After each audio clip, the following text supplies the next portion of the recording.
It's tip-off time. The line, the jam! Welcome to ESPN Chicago's Fast Break with Jay Hood and Chris Bleck. Throws it to win it! Goal! Listen on your phone through the ESPN Chicago app, on FM at 100.3 HD2, and on AM at ESPN 1000. Watch the show on twitch.tv or the Twitch app. Follow ESPN 1000 Chicago. Now here are your hosts, Jay Hood and Chris Bleck. Welcome into Fast Break. That's right, it's a podcast edition. You know, most of free agency is kind of settled in, but Kevin Durant is still requesting a trade from the Nets. And what do the Bulls do from here? What's up, Jonathan? What's up, Chris? Good to be on with our free agent special. We were trying to hold out until Durant made his decision and Kyrie made his decision. But so far, we're just holding steady as we record this on a Friday afternoon.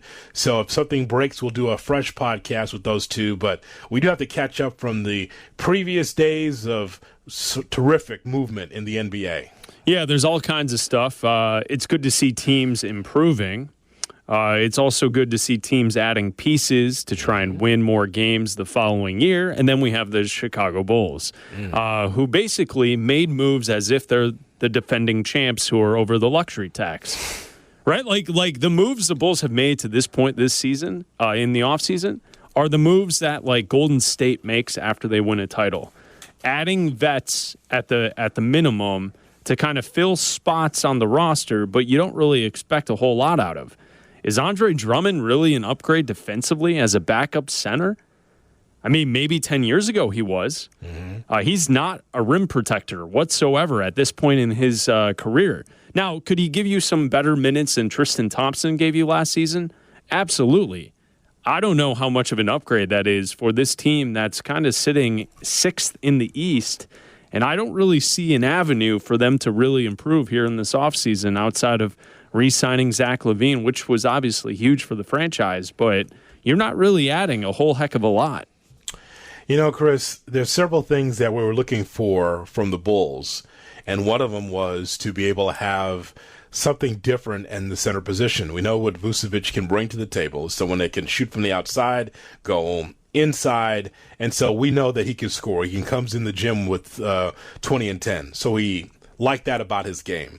But we just know he's not a strong defender, and that's why you need to have to try to diversify in the middle by having someone that is more of a rim protector. Listen, you're not going to get Ben Wallace in his prime in free agency, but what you need is just someone that it provides a little muscle, a little resistance at the rim, and I just think that Drummond, when we take a look at the numbers, he's surrendering 45% or more from the foul line down, which tells me that he might have some shot blocking ability, but not necessarily the type of guy that you say, boy, there's a difference maker when Vucevic takes a blow, or to play them both at the same time, Vucevic and Drummond. So I thought that was a little bit of a disconnect there. I expected Mo Bamba.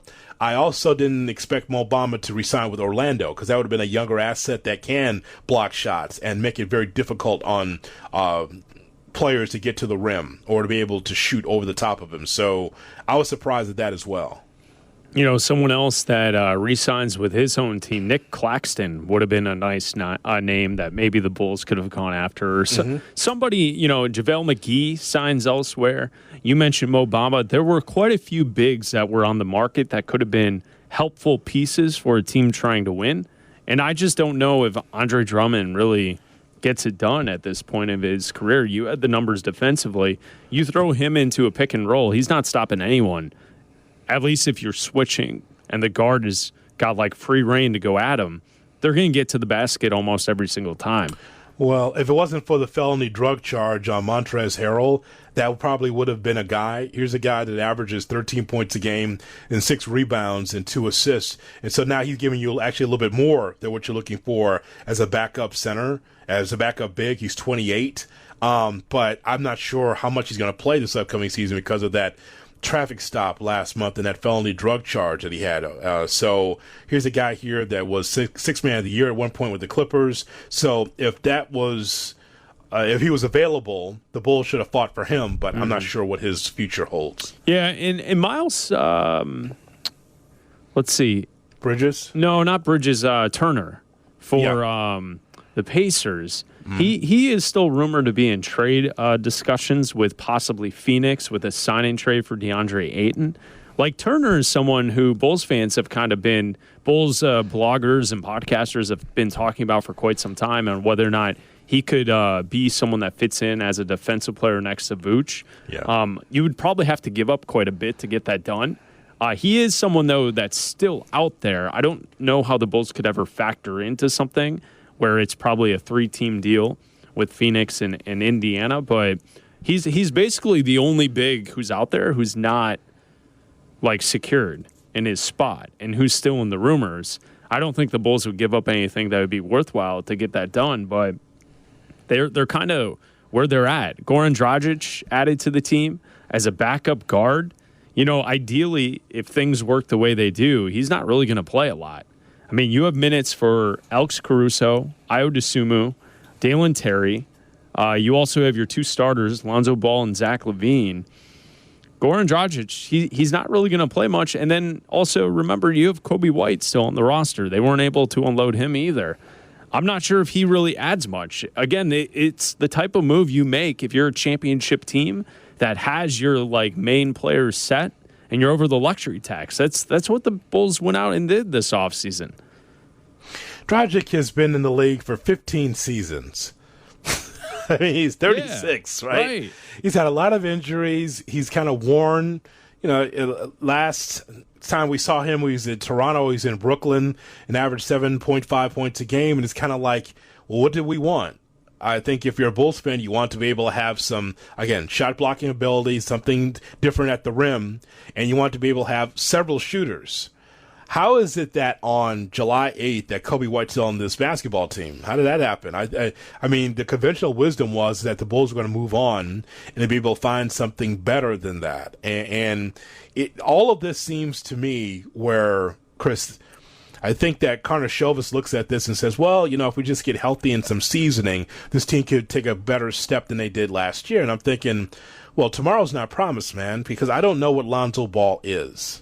And see, this is what it all comes down to for me watching this Bulls team. Like you are correct in your assessment saying that the Bulls made cursory moves, but not moves that are so significant that the Bulls will take several steps moving forward. They are banking on development of Patrick Williams and DeMar DeRozan turning the clock back another year, and Zach LaVine being healthy all year, COVID-free, and that Lonzo Ball will come back in October, November, and be able to be the player that I think many of us thought he could be, along with Vucevic. And that's fine, but if you don't have significant bench depth to go along with this five in case of injury, then you're going to be in the same spot or worse. Right, and it adds to the idea that Ayo Dosunmu and Dalen Terry are going to have to be guys that kind of like what Boston got from their young players in this last season and in the playoffs. They're going to have to be major role guys who develop throughout the year, but are players that you count on to give you great minutes each and every night that dictate winning. And that's where like the depth of your team is going to have to come from. It's going to have to be Dosunmu, Terry, and Caruso being out there as like a second unit when Zach and DeRozan are on the bench. But not only scoring, but creating turnovers, playing great defense, and mixing in. And that's like it's really the Celtics blueprint is what they're kind of trying to mimic here, because you have to develop, and it's those four players. It's Kobe, it's Dalen, it's Ayo, and it's Patrick Williams. The development of those four players will dictate how far this team goes. I think that's fair. With Dalen Terry, it's still so, I mean, he's a young player, and it's funny, the story of Dalen Terry and Patrick Williams is so similar, in which Dalen Terry played on a very good Arizona team, in which he didn't get a chance to get meaningful minutes. He maximized minutes that he had. He was not necessarily someone that was a go-to guy all the time, but he was known as a glue guy. And Dalen did not like the term glue guy. He's like, oh, God. The glue guy means that I'm just a guy that's in the middle. I'm not the reason why we win. I'm just the glue of the team. And he despised realized that. And then he was able to understand what that role meant and that he was able to embrace it more. And, when you hear Terry talk about the Bulls and says, I watch so much of Zach LaVine and DeMar DeRozan, I know exactly who they are. I like his enthusiasm. I like to just see that on the floor, though. I think a lot of Bulls fans are rolling the dice on not just Dalen Terry, but also Patrick Williams. Let me just tell you something, Chris. Patrick Williams has to be a lot more than we think he can be in order for him to meet the expectations of not just the Bulls, but also the fans as well. I'm not putting all my eggs in the Patrick Williams basket yet because we've not seen him for a full complement of games to know whether or not at power forward he can be this huge difference maker. I don't know what that is. That's not a diss as much as it's just saying, let's see what you have while he's healthy. And then we can get a greater opportunity to look at a young player and see how he develops. I think that's only fair. Because here's what happens. You get into this bag of, Patrick Williams, he only averaged 10 points a game. And while he was good defensively, he really missed a lot of shots. And he wasn't – look, dude, I'd rather just do a wait and see for a full, relatively healthy season than to say, how come he didn't give me more? I know in the NBA that's hard to do, but I'm patient enough to wait. The one thing that I look at with Terry is obviously team first guy in his hustle, his defense, creating for others is going to be the strengths early on. I'm looking for him to be a rookie that you can play 10 to 15 minutes a night from the start where he's not a minus on the floor when he's out there. Mm-hmm. And I think that's the thing with the development of Coby White to this point, where we look at Coby White's game and he can have nights where he's very successful, hitting three-point shots, attacking the rim, and it works. But then there's nights where he's not hitting the shots, and he's a deficiency on the team. He in the five-man unit, he's the one that they're picking on. And I feel like Terry's going to be a rookie, much like Dosunmu, who you could put out there.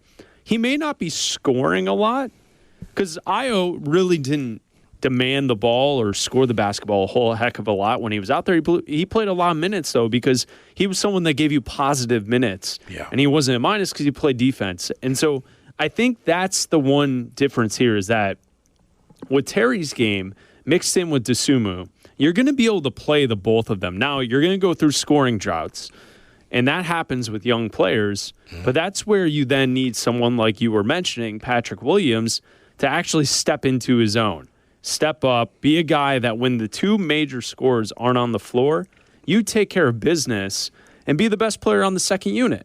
I get it, he's going to start, but the way you stagger minutes in the NBA, there'll be more than enough time for him to be out there where he's, quote, the best player on the Bulls lineup. And that's where he's going to have to show something this year. And the team's success is built on that development specifically. His development into a player who's not just a guy out there with a bunch of zeros. The Tony Snell line. Because Patrick Williams gave you that sometimes last year. Mm-hmm. There were games that he played a lot of minutes, and he collected no rebounds, no assists, no shots attempted, no points, no free throws. He was just out there. And it's okay to do that if you're someone like Terry or Ayo so early on. Now when you're a top 4 pick, year 3, you're going to have to make a difference when you're on the court. And that's really clearly to me the direction of this franchise is going to be built on the development of those players. And Patrick Williams has to turn into a very good starter in the league for this team to go anywhere.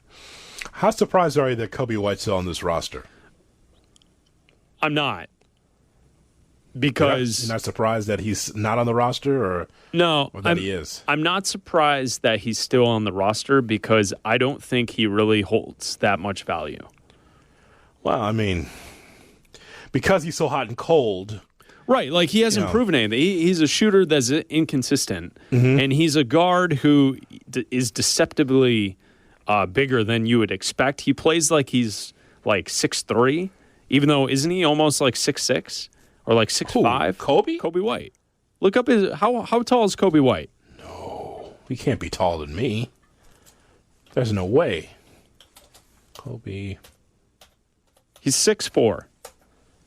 Doesn't he play like a small guard, like 6'2"? Is he a tweener? Did he have a summer growth spurt? Oh man, he's always He's been 22. He's 6'4". He just doesn't play like a shooting guard sometimes. I just don't know. If you're a guard who can't shoot, you're a little sloppy with the handles, you don't play defense, and you're not a, quote, true point guard, what's the role for you in the league? I'm not surprised that they couldn't find someone to take him. Okay, now that we are trying to get past COVID, I'll be able to go in the locker room and be able to be around these players. I can't believe that Kobe White's got an inch on me. That must be the hair. It's got to be. There's no way that guy is taller than me. I'm 6'3", as you know. Yeah. I can't believe that it's got to be the hair. And like forehead to forehead, there's no way that guy's taller than me. Well, and by the way, I mean, here's a guy here that maybe can get into his own shot and understand who he is too. I just didn't think, at this point down the depth chart, he'd be behind Zach and Caruso, or behind Dosunmu and Lonzo Ball at the guard spots, right? Right. So, see, but am I wrong in the assessment? His game is like deceptively smaller. it is. Yes, it is. Yes, it is, and that's not from tricky camera work or anything. He just doesn't have the blazing speed or the ability to blow by guys on a regular basis. He does play as if he's 6 foot. Right. His game is. I know that sounds strange, but that's how it appears so far. So what's Pull the deal up and here? jumper. Yeah, they're pull up and they're not shoot. carrying these games live on Summer League right now because the Bulls it's 3:00 on Friday. The Bulls and the Mavs, I think, are playing in Summer League action right now, or they're about to play.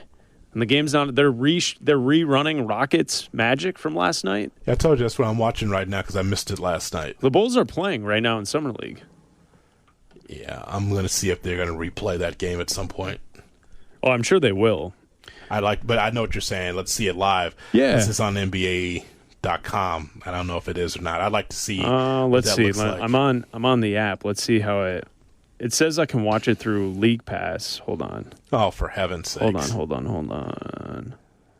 Nope, I cannot watch it through League Pass because it says it's a national broadcast game, even though it's not available anywhere. Oh, it's just shout out to the NBA. Really got their crap together for Summer League. What's going on here with this? Got a little WNBA in them in that regard. Says broadcast restrictions, games on TNT, ESPN, ABC not available live will be on League Pass 3 hours after the game. The game's on live right now, but it's not actually on TV. They are rerunning the Rockets and the Magic right now from last night. Yes. At some point, we'll be able to see them. But just not League, right now. I love Summer League. No, I do too. Just to take a peek. Because there's basketball on my TV, and I like that. Just to have a little basketball, a little squeaking sneakers. Just let me see the rookies for a quarter. That's all I need to see. Just take a look. Let me see. Let me check ESPN 2. No, it's not on there. I just checked it. Oh, you sure? Yep. All right. I know that you're not happy with that, but that's not it. You got they have the soccer. Yeah, women's Euro. Wow. All right. So back to what we were saying. I think the Bulls made moves as if they are one of the final 4 teams in the league, acting as they're over the luxury tax. And they didn't really do anything that I found was that impactful. Now, you could argue, hey, you're an idiot, Bleck. They signed their best player to an extension. But I feel like we kind of knew that was a foregone conclusion. They didn't really add anything else, though. Were you sure? You sure they were going to sign Zach? Because that was day 2. It's a day 2 signing there. I know some Bulls fans are sweating that out. They weren't sure. I'm sure Zach. Well, here's the question. Before we even get there, let's redo the question here about Zach LaVine, and that is, how many offers do you think that Zach got? Based on all the rosters that we know, because there's a number of teams that could have used a shooting guard of his ilk. So how many serious offers do you think he got? Because I'm sure he was holding out hope one more day that he'd get a call. Because it was still going to be full boat. All it was opportunity. That's what he was waiting for. Are the Lakers serious? Because you said serious offers. I'm sure they called. So I'm guessing not really a whole lot. Because Brian Windhorst reported a couple days before that teams were getting wind that he wasn't leaving, so they were moving on to other things. I think they looked at the situation and say, do I want to pay full boat for Zach LaVine and not having full knowledge of that knee? Yeah, I think that's possible. I think and if you're Golden State, you're like holding out hope maybe there's KD. If you're the Lakers, you're looking at Kyrie. You didn't know if Beal was going to re-sign with Washington or go someplace else. So I just think that the wheel of free agency stopped, and they said, well, Zach's not going anywhere, and I can't pay him full boat for him to be the second or third option. I wonder did the Knicks call teams like that? Did Brooklyn want to get into a sign and trade? That's why I was just wondering. Like, the reason why I asked the question is because I just want to know what the value is out there for Zach outside of the Bulls' 5 years, $215 million contract. Like, and the Mavericks were like a weird dark horse team to be interested in Zach too, but it didn't seem like anything went with that. And the other team that I kept hearing rumors about leading up to free agency that they didn't act on anything regarding Zach LaVine were the Hawks, the Atlanta Hawks. But they went out and they made that deal for DeJounte Murray, and they got their shooting guard for the future, the pair with Trae Young, and there went the market for Zach LaVine. That's really strange. It was like poof, and then gone. It's really strange, Chris, because LeVar Ball told David Kaplan that Zach's just gone because he's jealous of DeRozan and he's going to the West Coast. What else do you say about Zach? That he's light-skinned and they will like him. Right. Because of his light complexion, which I am so done with that tired old trope, and I bristled at that because nobody wants to hear that shit in 2022. How about that? Co-signed, and exactly why I don't care about what LeVar Ball has to say about anything. But Cap says he's going to the West Coast, man. Well, that's cool. Wait, is that the circus trip? No, he says that he's going to the West Coast, man. Yeah, on the circus trip, right? You are a very smart man. He's going to the West Coast, man. They saying Zach LaVine, Zach LaVine, Zach LaVine. Oh, shut up. How about that? I heard the clip and I was like, what? Like that can go in the same bin with all the Orlovsky stuff. Like, who cares? Honestly. Right? Like, who cares? You are a very smart man. All right. Is what I was told. Because the idea that he would go to the Clippers, which the door could have been ajar there, I don't know. I have no idea. But it wasn't the Warriors. It wasn't the Lakers. It wasn't Phoenix, Sacramento. It wasn't that. So clearly Zach's going to stay. And so the question I would have for you, sir, is now what? Zach is a max player. This has always been his team. And I'm wondering whether or not there's more to give with Zach. We've seen him when the team was low, and now the team is a playoff team. So what else from Zach? He's got to take it to another level. We've seen improvement the last couple of seasons. It's got to keep going. It's really on him, Patrick Williams, to turn into stud stars to get this team past the first round of the playoffs. I don't know if Zach playing the way he did at the end of last season is going to do it. So he's going to have to get better. I do want to get on the record right now and establish that I think it's awesome that he enjoys living in our city and wants to be a part of the Chicago Bulls. I think that's cool. I think that, finally you can knock off all the tired conversations about free agents don't want to sign here. Zach could have gone. He could have easily bounced. There is nothing holding him here. He said he wants to make Chicago his home. This is where he wants to live. He wants to be a Chicago Bull. That's great. Congratulations. And I am on the record as saying that is great. But his game has to go to another level. You see what the Celtics did, and I'm going to continue to point to what Boston was able to do last season, get all the way to the finals. Jason Tatum and Jaylen Brown took their games to another level. Zach's going to have to do that if this team wants to be playing deeper in the playoffs. No ifs, ands, or buts. Like scoring the 27, but not really playing defense and fumbling away the ball at the end of games, that's not going to cut it. You're going to have to be better. That's it. Play defense, lock in, and you and DeMar are going to have to carry this team against some other teams in the East that have loaded up. Some teams that have made some smart moves. I think the Hawks now have more talent than you do. You look at teams like Philadelphia with the news earlier today that James Harden has selected to take $17 million less than what he could get paid because he wanted to fill out the roster because the most important thing to him this year is winning a championship, and that he has Shams Charania putting out there that he's been working this offseason. He's already in shape, getting ready for next season. So the Sixers, they're going to be good. I mean, who knows with Brooklyn? We'll get to Durant in a moment, but you have Boston, you have Milwaukee, who's going to be back. Chris Middleton will be healthy, so that team's not going to be as beatable as they were last year. You know, the Eastern Conference is stacked, and it's really on the shoulders of Zach LaVine to take it to another level. And ultimately, do the Bulls have a superstar on the team with Zach resigning to the max deal? Right now? Yeah. The answer is no. Okay, well, I mean, to me, there's only like 6 guys in the league. I think there are 24 to 26 teams in the league looking for a number one superstar. Now, there's some teams that a collaboration of some good stars could get you close, including Boston. Mm-hmm. They don't have a number one superstar because that guy folded in the finals. Jason Tatum. Yeah, that wasn't superstardom. Mm-hmm. At points last season, he played like it. But the superstars, the true best players of the league, are there each and every game, each and every series. It makes me wonder, so with the Boston Celtics, they are a Middleton injury away from maybe not being in that spot in the finals. But, sure. I mean, you take it how it comes.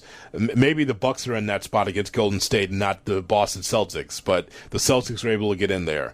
The 76ers are not getting there. I was never a big fan of the 76ers. I do not like the combination of Embiid and Harden because when times get tough, Harden will leave. Yep. And I think, as I've told you and predicted already with you here on the program, I told you that I feel like Embiid's going to leave.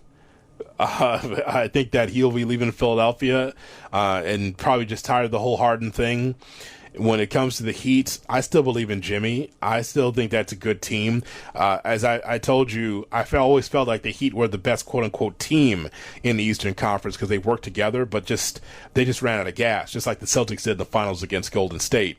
And then, we don't know where Brooklyn is. But the Bulls, Chris, I see them once again as the top 5 team in the East at best. And that's not bad because at least you're in the conversation. Yeah. And until you're able to grow what you have, or if Arturis looks at this and says, we can seriously upgrade our roster and be able to find a difference maker, then it is what it's going to be. Like, you and I have been covering this league for a long time, and we just know that their teams are just kind of just stuck. Meaning that they're playoff teams, but they get bounced out. San Antonio was that for a long time. Denver and Utah are like that for a long time. There are just certain teams. Memphis is in that situation right now because they got young assets. Dallas has been in that spot where you're just a good enough team to compete in the regular season. But when you get to the postseason, it's about star power, difference makers, role players that play at their max, and you just don't get to where you need to be. And the Bulls could be in that. That's not basketball hell as much as it is trying to stay healthy and then see what you have. Yeah. Yeah, for sure. And I'm with you. It's a better situation than it used to be, and it's not a terrible situation. We just want more, and we want more because we were spoiled from the Jordan era. Mm-hmm. So being a top 5 team in the conference, it's a certainly fine place to be in life. I mean, ask Utah how that is. Yeah. It's what they've been for the last 10 years. Very good, but not great. And the Bulls are in that spot. They're just going to have to take another step, and that's going to have to come from guys who are already on the roster. They're not going to be able to go out and land someone like a Kevin Durant or LeBron James who will just immediately flip the franchise up into the top 4 category of the last 2 teams in a conference. That's just not going to happen. So they're going to have to do it as a collective unit. They're going to all have to play at their best, especially those role players like you said. And that's just who they are. And it's fine, and it's interesting. It'll give us something to watch and to enjoy. There'll be ups where Look back to last season. For 2 months of last season, the Bulls were the best team in the Eastern Conference, and that was fun. And the Bulls matter in the league. So yes, I think it's all good that they are playing they are building and acting as if they are trying to win, because the stuff of the previous regime, that didn't do it. I got circled on my sheet here, DeMar DeRozan. I'm not trying to fast forward through next season, but I am concerned about his durability at his age, being the oldest player on the team. I'm concerned. Sure. Because, Chris, Patrick Williams is one thing, is trying to be a developing player. I just want to know, like, Javonte Green or Dalen Terry or Derrick Jones Jr., like, who's going to fit the bill there when DeRozan needs to blow or if there's an injury? Because one thing for sure that was holding up the Bulls last year that's under-reported or under-discussed is when Zach went out because of COVID or injury, or when Lonzo Ball was out and it was DeMar DeRozan, or some of the Bulls, or even when Levine was available and his shot wasn't going, they were just watching the floating twos from DeRozan. And it's like, that's cool, but that's not the league today. No. I think that needs to be said out loud in a clear voice, too. Like, I like the mid-range game like anybody else. And we start to see more of the star players saying, look, the three's not falling. From the foul line in, I'm going to be able to get layups or I'm going to get jump shots. And that's fine. You could be anti-analytics in that spot. I have no problem with that. But do you notice that the Bulls were sagging off offensively and say, all right, DeRozan's got it cooking, and he's not going to shoot a lot of threes, but he'll get that key two we need. It's like, that's fine, but you're falling behind, further and further behind, where DeRozan's scoring 30-plus points a game, and Zach's shot's not falling, and Vucevic is not scoring well, and Kobe's not shooting well from the bench, and Ayo's having a bad night, and you're just watching DeRozan hit twos, trying to get and ones, and it's like, you got to get something younger in that spot to give DeRozan a blow, some rest. And I don't know who that is for the future for the team, but that is a concern for me about DeRozan, because as charmed as a season as he had last year, hopefully he'll have the same this year. I just like to have an upgrade at that position as well. Well, let me ask you this. What happens if Vooch goes down? Well, that's when you get smaller. Because, like, last year they dealt with injuries with the depth in the backcourt, right? Yeah. Zach was out multiple times. Lonzo hurt, Caruso hurt, and DeMar was the only healthy one. So the question is, if DeMar goes down, how do you fix that? How do you replace his ability to score in the fourth quarter and to run the offense? And is Zach up to the challenge of carrying a team if DeMar DeRozan goes down? And then if Vooch goes down, you don't have any backup depth. You have Andre Drummond and Tristan Thompson. Oh, Tristan Thompson's still on this roster? Is he?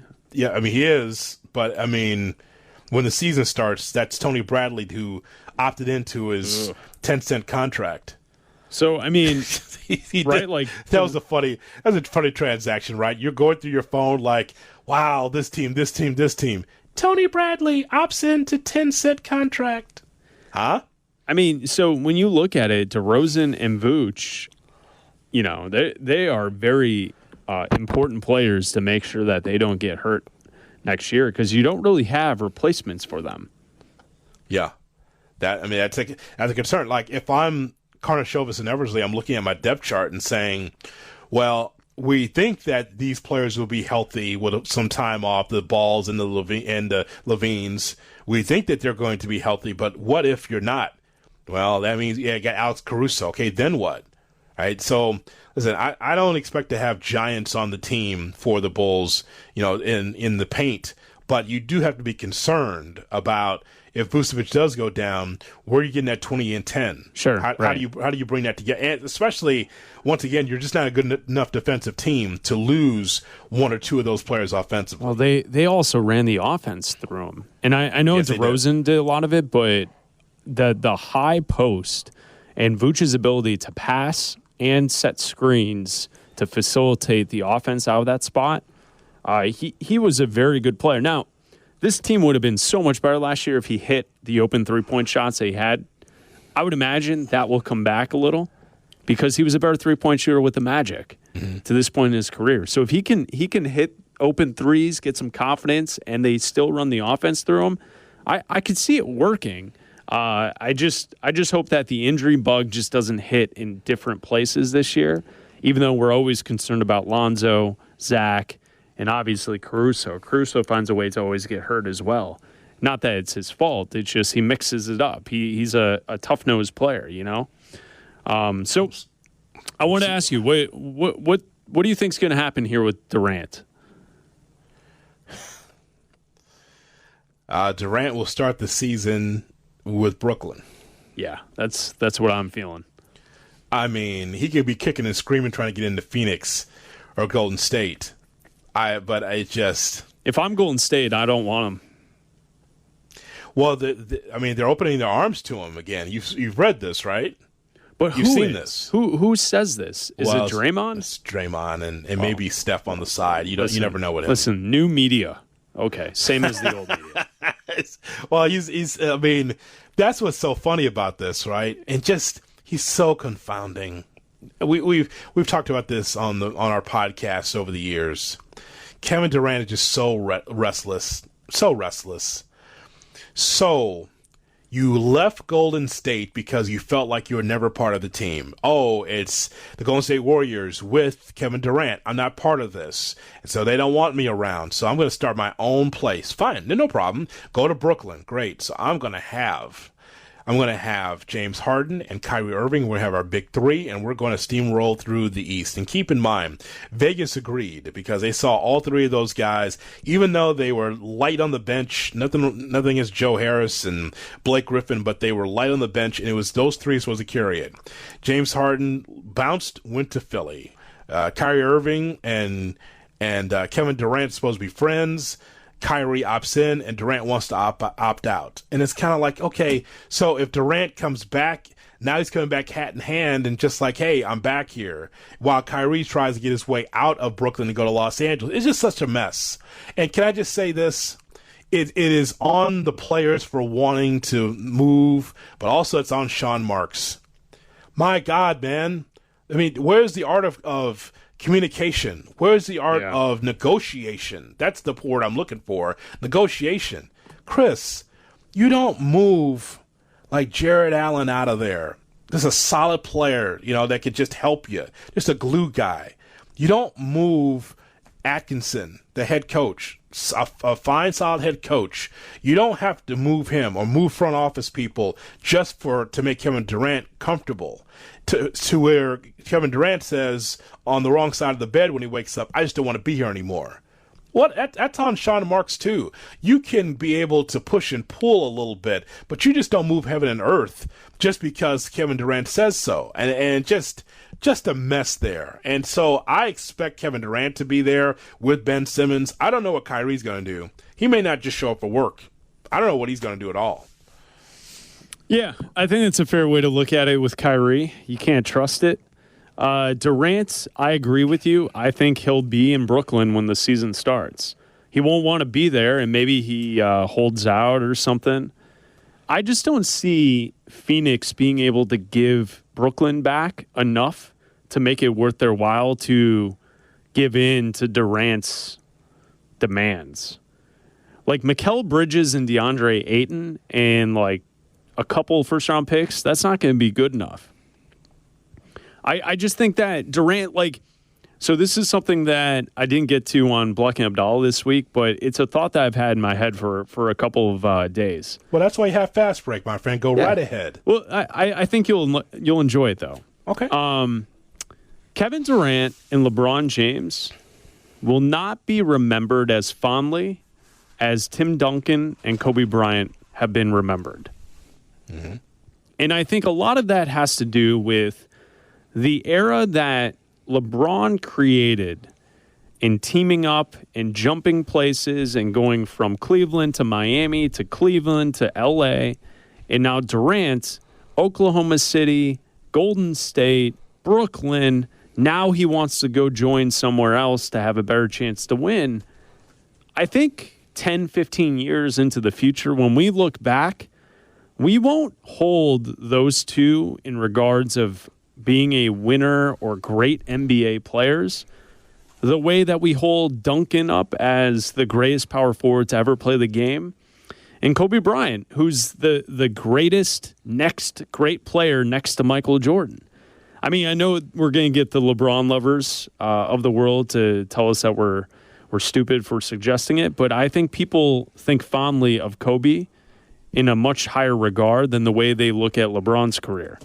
LeBron's going to have all the stats. He's going to compile them. I understand. Don't send me Basketball Reference all-time leaders and all this stuff. That's not what I'm talking about. I'm saying the fact that those two individuals played almost 20 years and stayed in one spot and won continuously in different eras, right? Duncan went through time, and then they started winning again in the 2010s.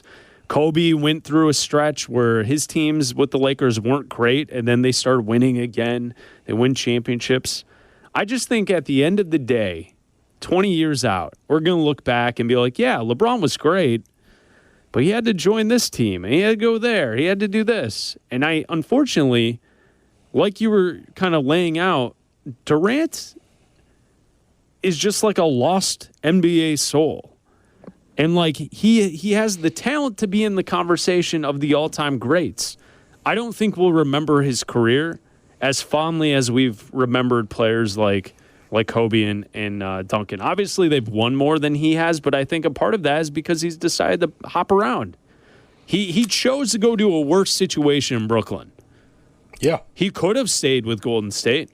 Hell, what if he would have stayed with the Thunder, with Russell Westbrook and James Harden? Do they ever get it done? Maybe, maybe not. I don't know. Maybe, maybe not. They had Golden State. Game 6, they were up in the 4th, and then Clay went nuts. And that summer was the summer that Durant then joined them following that. I just feel like Durant was someone that was at the apex of his career. We were suggesting this is a top 15, top 10 player of all time in league history. And the last 2 to 3 years have really started to change my opinion on the whole thing. Well, let me amend a little of that for you and say that history will not look at KD and Harden fondly, because whatever you want to say about LeBron James, he was always under the spectrum of free agency. Correct? I mean, with the Cleveland Cavaliers, sure. Yeah. he did it during free agency where Yeah. he says, okay, I'm going to leave. Go to Miami, serve 4 years there, win 2 championships. When his time was up, went back to Cleveland, won a championship. When his time was up there, went to Los Angeles. Now, the behind-the-scenes manipulation and it is something that people will look at with a side eye and say, you know, LeBron always came across as the good guy in that he would always wait until his contract was up and then make his move from one coast to the other. But when it comes to James Harden, guys like that in particular, no. The idea that you're going to play for 3 teams in one season is just nonsense. And I understand that LeBron James, for better or for worse, opened up the freedom of movement, but it's still for him, it was still free agency. He still honored the deal. But there was always the behind-the-scenes manipulation. Hey, Pat Riley, you ever think about getting the itch to coach again? No, son. Eric Spoelstra is the coach for this basketball team. What are you trying to do? Nothing. Go back to practice, right? That kind of thing. Yeah. And so with much responsibility comes much power. Mm-hmm. And so when LeBron James becomes the most powerful player in the NBA that we've ever seen, by the way, I know Jordan Files will say, well, what about Mike? Michael never had this autonomy. Never. In which you can move coaches out whenever you want to, and you can bring wine into the arena when you want to. I mean, he's done a lot of things. And I would agree with your assessment on Bleck and Abdallah and on this podcast when you talk about how LeBron, to you, seems more focused on the outside than what happens on the basketball floor. Well, I think that there has to be a healthy balance of both, in which you have to let Rob Pelinka and the brass with the Lakers do what they have to do to try to help this team win. I mean, you have to do that without sticking your beak fully in there, being able to control everything. I need Melo. I need Rondo. I need You know, I need to have Dwight Howard. I need to have all these old vets. I need Westbrook. All these things. It was completely orchestrated by LeBron. And so there's where I would look at LeBron and say, see, this is what happens when you try to manipulate too much. Mm-hmm. That's what I would say. So when you talk about Kobe Bryant, it's funny you talk about Kobe. You know the story because you were there. Kobe stayed with the Lakers, but that's not always how he felt because he thought that the Buss family was not committed to winning and he was going to play with the Bulls. For those listening for the first time, they don't know that story. So I'm hosting a show with Sean Salisbury on the old Salisbury and Rosenblum show. And boy, isn't that an awful name. Too many letters. Not good at a marquee. But anyway, so Salisbury and Rosenblum, I'm hosting the show. I'm sitting in for Steve. And we have Kobe Bryant on. This is after his time with Utah in this case that he involved himself into, and he was kind of doing a PR tour.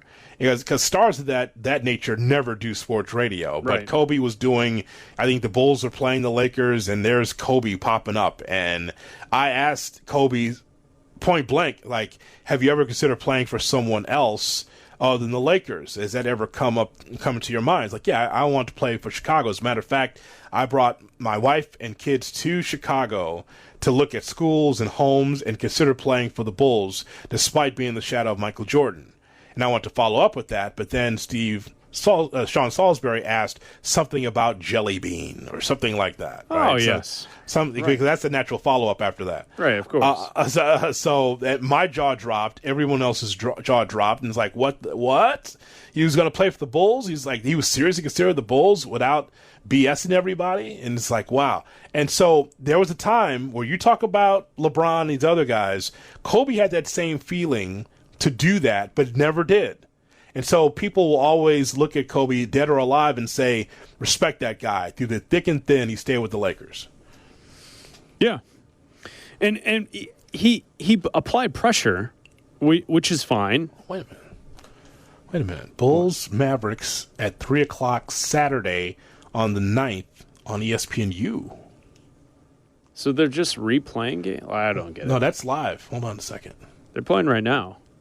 The Bulls are on ESPNU. Right live. Yep. I know that's what you were looking for. Yep. I don't know if we get ESPNU. It's 6:10 in the second quarter, and the Bulls down 3 to the Mavs. Yeah, that's it. I don't think here at the station we get ESPNU. I have it here in the office.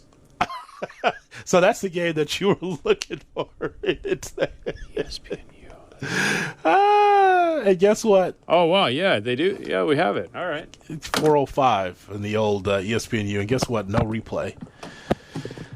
All right. So no replay for that game. There it is. Yeah. So there you go. There's the mystery solved right in the middle of the podcast. Great. Fantastic. Awesome. Free throw good. He'll have another. Sorry. Any other thoughts in regards to free agency before we wrap up the podcast? Well, did you have any thoughts on my thoughts, or are you done with my thoughts? No, I think you make a great point there. I think when you look at Kobe, clearly he applied the pressure, but in totality, when you look back at his career, I think it will feel differently that he was just a lifetime Laker. And the same goes for Duncan, and I could throw Dirk Nowitzki into the conversation as well. They all three of them played 20-plus years for their teams, and Dirk is not the same level of talent that Durant was or is. It's just I'm surprised at the way he's handled the last 2 seasons. He had to go buddy up with Kyrie because he couldn't stand being around Stephen Curry and how big of a star Curry was in the Bay, and that nobody in that town will almost ever get to the star level that he has reached, right? Mm. You know, I mean, Barry Bonds of the 90s, but outside of that, like you have to go to San Francisco 49er football to find the Joe Montana, Steve Young, Jerry Rice level, and that's where Steph is at. And Durant just couldn't handle it, so he goes and buddies up with Kyrie. Kyrie is just doing his own thing, And now he wants out of the biggest market in the league, out of Brooklyn, New York. He wants out of New York? Like, come on. Like, I thought you were the one that's going to finally win in that market. And not and want to have your own deal so you can build a championship. Yeah. But the boardroom rules change, though, because now Phoenix is available. So because if he goes to Phoenix, you know whose team it is. It's Durant, not Chris Paul. No. Or Scrappy Doo. Or Devin Booker. Devin Booker, right. Yeah, I mean, it's not that. I mean, if he goes to Golden State, it's Kevin Durant's team, not Steph or Clay or Draymond. I think the Jordan Nets Poole. should just trade him to Denver. Fine. Because he is now on the Carmelo path, where he dipped into New York, couldn't get it done, and now he's looking to win somewhere else. Okay, a few news and notes for you. Are you surprised about what happened in Washington? You mean the 5-year full trade, no trade clause? Yes. That Bradley Beal has? The only player in the league with a no trade, I believe. The most powerful player in the league, Bradley Beal. How about that? But no one else was offering that? Nobody? Yeah, Or is he just a smart man saying, I'm not going to be with that crap with the Lakers. I don't want to be part of that. Because I'm sure that's a team that would have said, yes, we need talent, young talent, please help us. Well, he has a no trade clause. That doesn't mean that they can't eventually trade him and he waives it. Right? So he gets the money, he gets the power, and then he gets to decide if they ever want to move him. Yes, yeah, absolutely. I'm like, what are you building there with the Wizards? You're not building anything. Okay, so I was very surprised at that. Yeah, I'm surprised he didn't test. I'm surprised. Like, I'm not surprised that Zach just re-signed with the Bulls, but I'm surprised that Bradley Beal didn't see if there was something else out there with, some of the teams that had a lot of cap space. See what was available.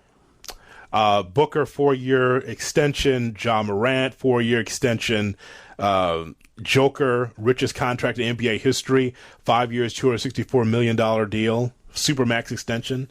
Karl-Anthony Towns, 224 Supermax. Karl-Anthony Towns, we'll talk about Minnesota in a second. So those are the big deals. The opt-out were James Harden, $47.4 million. Is he opting out just to try to help Houston? I'm sorry, to try to help Philly. How much is he willing to give back? 10, 12 million? 15 million? I'm seeing Shams report today that it's about 15 million, which is about the same amount that they gave PJ Tucker. Okay. So if you can land PJ Tucker and you're still with like that, PJ Tucker is going to make a difference for them. But a nice bull. Oh, yeah. He would have been great. But you got to remember, the Bulls are operating over the luxury tax and as if they won the championship last year. So that's how they're making their moves. They're not trying to add players who could actually benefit going forward. They're adding guys who are like backup role vets who don't really add a lot. That's what they're up to this summer. Can I give you someone that shoots 37% or better from three over the last 3 seasons? Sure. Melo. Yeah, I take Melo as a bench scoring option. He's actually worked on his defense too. It feels like shades of Vince Carter at the end. Yes. I take Melo. Yeah, if they could add Melo for a mid-level exception or the vet minimum or whatever, just so he could try and play on a playoff team and chase a championship, I would, hands down, I would take him. I expect Durant to stay in Brooklyn, but then there's a reason why DeAndre Ayton has not been re-upped. He's restricted right now. It's a little murky because he's still unsigned. There's a possibility there where a 3-team deal with Indiana, Phoenix, and Brooklyn may or may not play out because Ayton with a sign and trade could be a piece worthy mixed with something else back to Brooklyn. Now, what Brooklyn would also have to facilitate with Indiana and work it out, but I've seen those rumors out there. Where Ayton would go to Indiana, right? Ayton could go to Indiana, but then pieces from Indiana would then go to Brooklyn, thus Brooklyn sending KD to Phoenix would be facilitated. Why did that Ayton Phoenix thing get so sour so quickly? Dude, you're 23. You got the world by the balls. Well, just every other hang player in there. that draft was signed to a major extension last summer. Doncic, Young, everyone re-upped. Montrezl Harrell, we talked about. Schroeder is unrestricted. Mr. $100 million Dennis Schroeder. Boy, there's a guy that bet on himself and lost. Yeah, I'll pass on that. 13.5 points a game last year. Colin Sexton is restricted as well with the Cavs. Have I ever said this before? Dennis Schroeder's game reminds me of like the discount version of Rajon Rondo. Yeah, but really discount because he doesn't have the basketball smarts as. Yeah, like you have your brand name and then there's the generic box brand. Yeah. That's I would say Schroeder is the Rondo, the light, the diet. All right. Lastly, I want to ask you about the Timberwolves and we have to talk about this. We just need a few minutes on this. So I told you I did not want Rudy Gobert on the Bulls. I did not want Gobert because I saw what that salary looks like, about $47-48 million at the end. You can't utilize him at the end of games in the playoffs, so what's the point, right? Good regular season numbers, that's why he gets all these awards, and people look at the awards and look at all the defensive player of the year, he's so great, the Stifle Tower, and but you can't utilize him toward the end of games because the league has gotten shorter. I've been saying this. Why, Brian Windhorst, why did Rudy Gobert go to Minnesota and the Jazz getting all of these assets? 4 first-round picks, 1 protected, 1 pick swap in 2026. Jared Vanderbilt, who I think is going to be a solid player. Kessler, the number 22 pick. Patrick Beverly, Malik Beasley. Why? Why would you trade all of that for Rudy Gobert on one end? And then the other thing is, hey, Timberwolves, what are you trying to do? You trying to give me Olajuwon Sampson again, the Twin Towers with a little Towns and Gobert? I mean, inside, outside, yes. I know what that's going to look like, but what does that look like for the playoffs? Seriously, I mean, I don't understand that deal at all. Well, you know the situation with Karl Anthony Towns. He's the softest big guy in the league. So what this is a move to protect Cat. He won't have to defend in the post, and then on offense, he can just live out on the perimeter. He's the self-titled greatest big shooter of all time. Yes. I think Dirk would have a word, but and so you got that, and Anthony Edwards is going to have to be the superstar. I like Rudy Gobert. I thought he would have been a nice fit with the Bulls, depending on what you could give up. I don't think he's nice and good enough to give up 4 first-round picks and what they gave up, though. Dude. That's crazy. That's not Durant. Right. That's Rudy Gobert. And that's directly affecting what the Nets think they can get for Durant because Gobert, who's not the player Durant is, got 4 future first-round picks. Holy cow.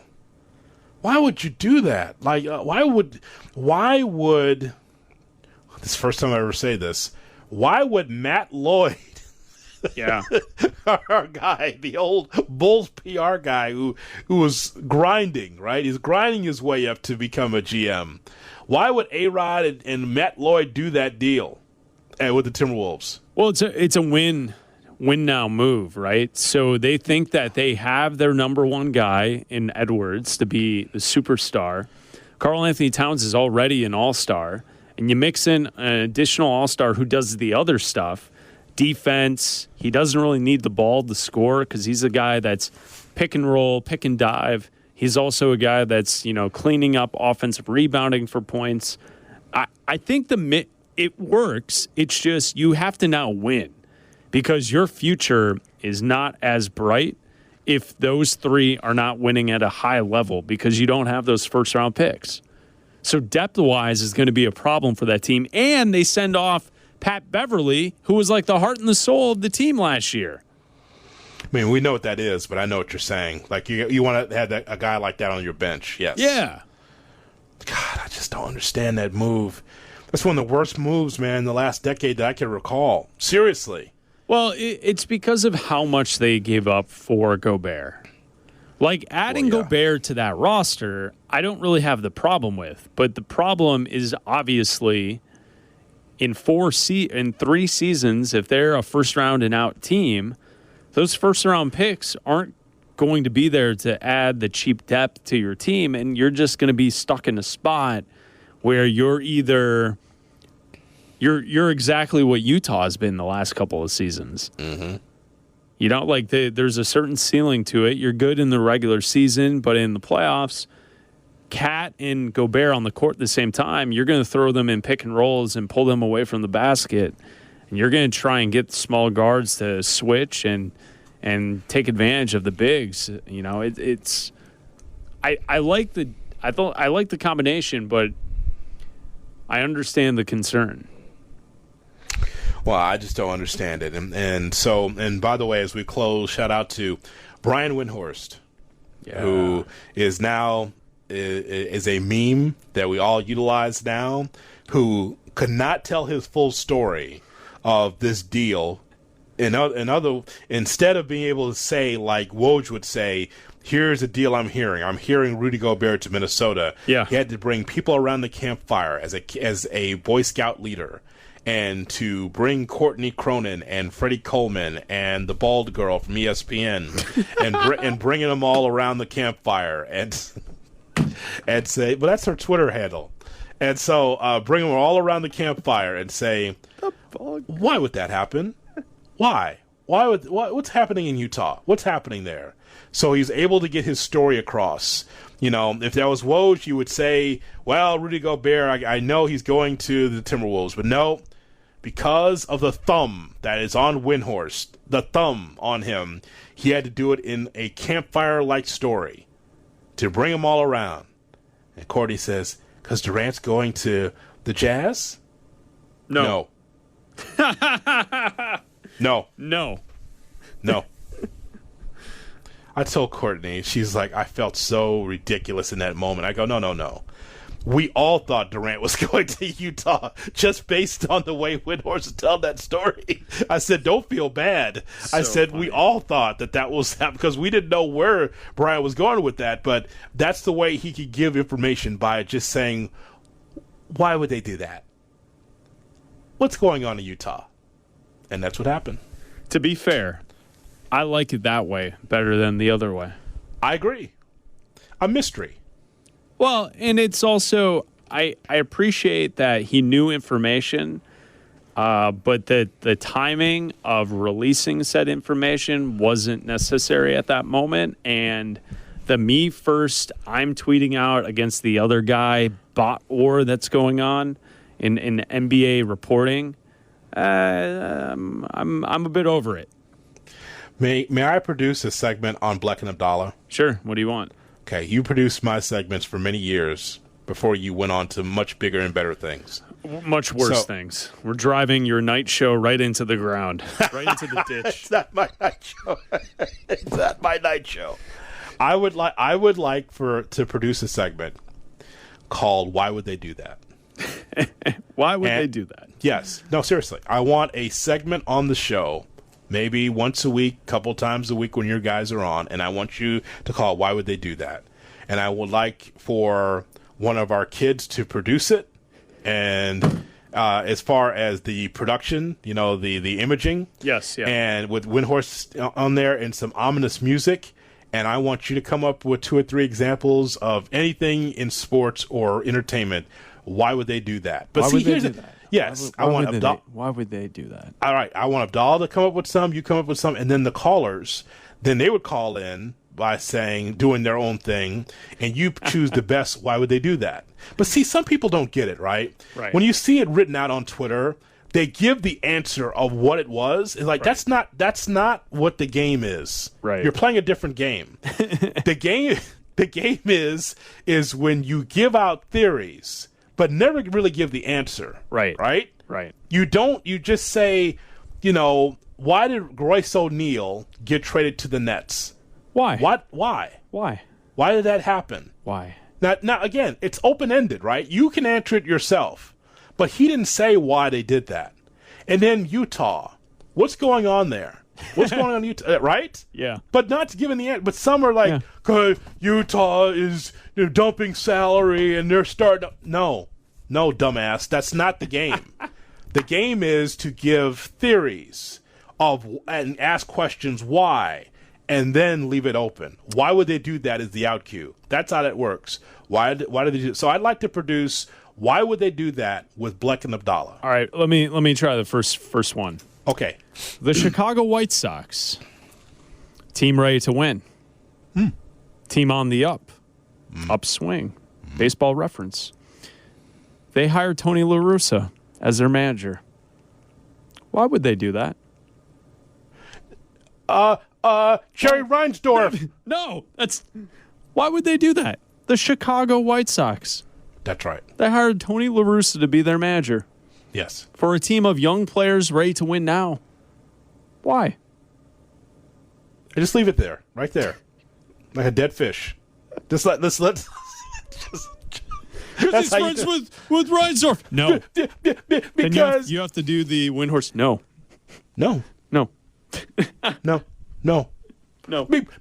Because Rick Renneria sucked and they were trying to no. Because they want to beat the Twins? Because they wanted to be, in the... No. No. That's how the game works. 2 or 3 or 4 really, solid facts. Here you go. The Chicago Bears put together a committee to hire their new GM and their new head coach. Soup Campbell was a part of this 5-person committee. One of the first things that Ryan Poles did when he got the job after Soup Campbell was a part of the committee to hire him was to fire Soup Campbell. Why? Why would the Bears do that? Because they already got a brother in there. And no.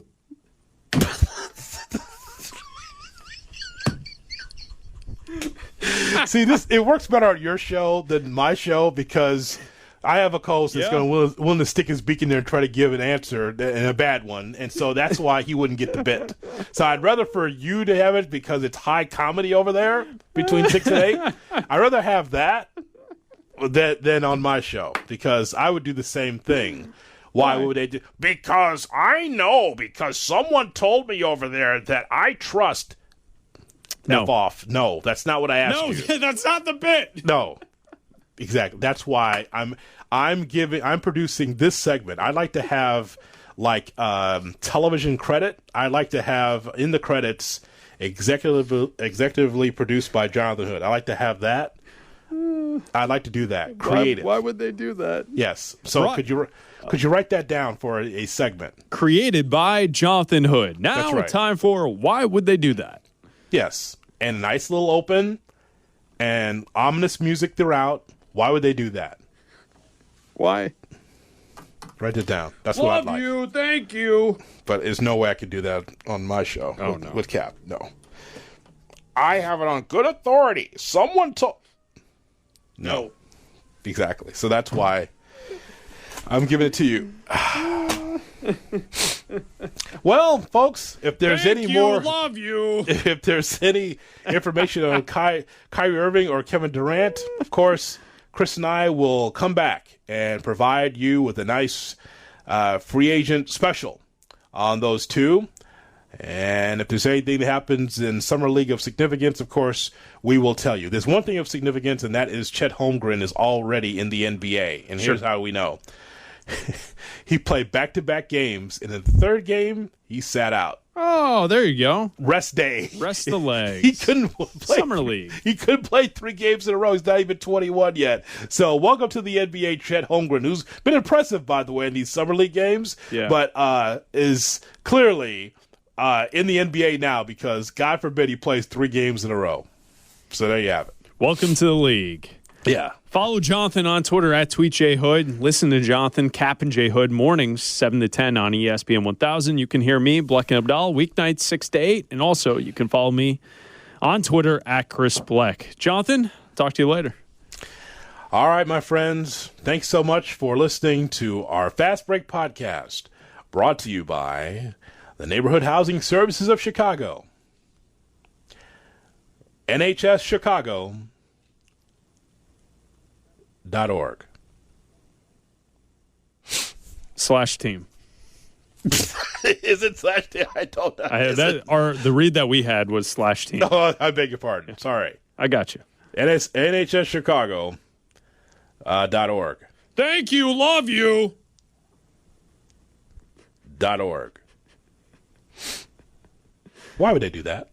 And now Jesse Rogers. Jesse? That was amazing. All right, talk to you later. Thank you, Chris. I'm leaving all this in. Sure, go right ahead.